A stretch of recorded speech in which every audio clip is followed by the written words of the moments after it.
Cosplay World? We're back with a retry or do-over of a series I tried to start up earlier, but didn't have the functionality in the website where I wanted to be. But I'm confident now, we're going to give it another shot. So the idea here is to make a wider range of things, more in volume, more interesting things. Not that everything I make is interesting. I like to make things. Anyway, focus. Alright. Additionally, to reward the subscribers and supporters of the website, these items are available for them, assuming that they're still around. Who knows when they're watching these videos. But at any rate, create a reward system for those who support me and all those good things. At any rate, I'm going to say that again. Yes, let's focus on what's going on. In this tutorial, we're going to go over a pretty basic mask here for Zer0 from Borderlands. And my material for choice in this is PVC foam sheeting. So you can also do this in EVA foam and Worbla, but because it has the attributes I'm really a fan of, I'm going with this material. So Zer0 is a very sleek, elegant character, and I don't want his helmet to be bulky and heavy or thick. So craft foam and EVA foam don't quite fit the mold for me. The craft foam's a little floppy, and the EVA foam mats are a bit bulky.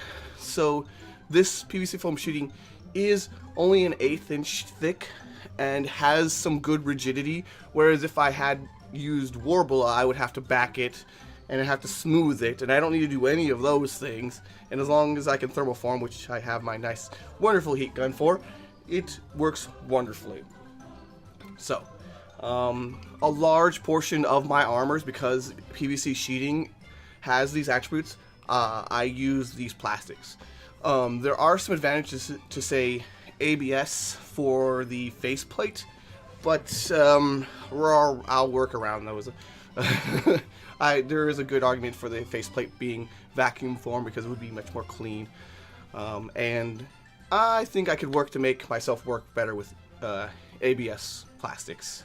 But right now, what I want to focus on is the base shape of the helmet.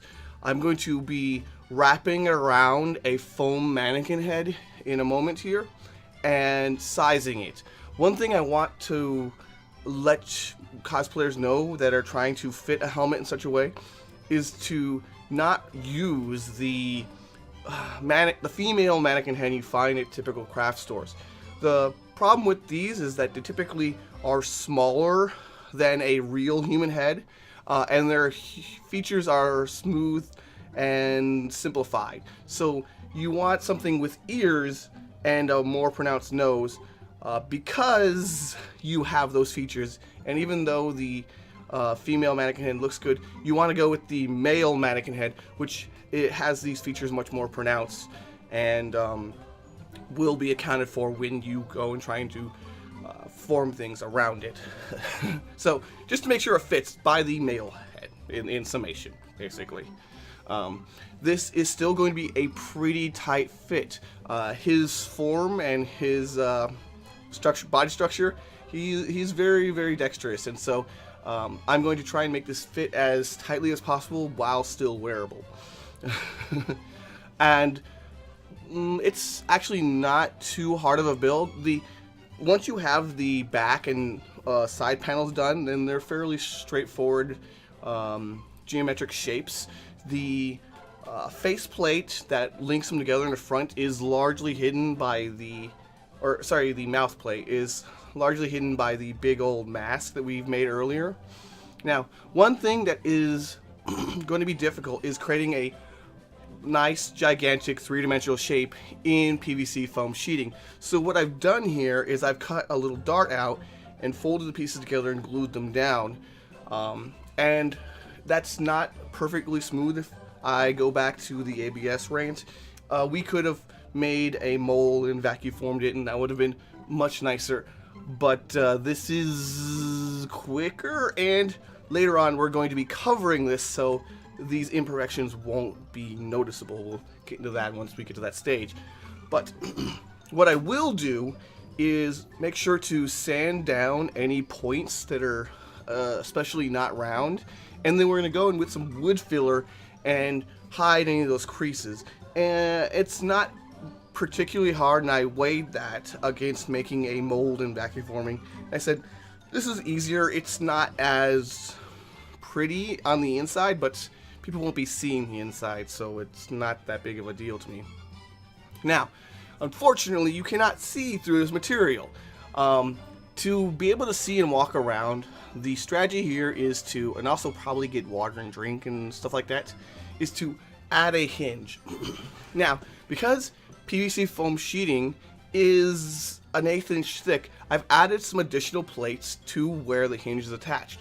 So the plastic here is thicker and the threads of the screw are able to bite into it more.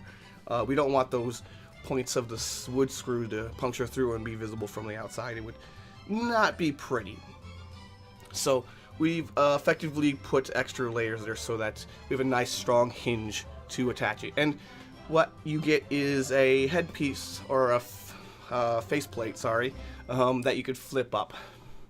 So once these pieces are together, we don't really need to texture it. If you want the paint to stick better, hit it with a bit of sanding, but not too much.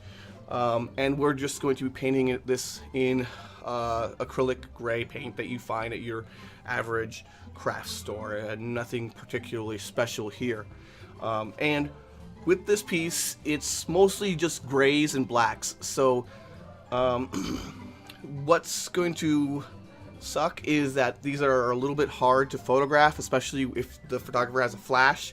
The lines and the details that we've put on earlier will kind of fade out. So later on, we're going to be adding some weathering effects and some edging and things like that. And here we are finally getting to the stage where we hide the fact that the piece is made of PVC foam sheeting. What I've done is I've stretched some fabric over the face to create the effect that it is textured. Borderlands has a very comic book type art style, and so with fabric paints and a bit of texturing, this is very easily done with with fabric. And so in the same way you would do that, you can do it on the plastic as well. But because we are actually going to be matching something else in the next video, I've done this in the same exact way. Now I'm going to go over the piece with a wash and a bit of dry brushing to create a more dingy effect. You see I've put lines on the fabric to emulate some of the textures on the mask. So we have a basic helmet, but it would sure be nice to be able to see out of it without holding up the visor section, and for it to have padding on the inside. And we're going to be going over that in the next video. Check that out in the armory. Good times to all. Hurrah! Hey, if you like this video, check out finalcosplaycore.com for the second part. See you there.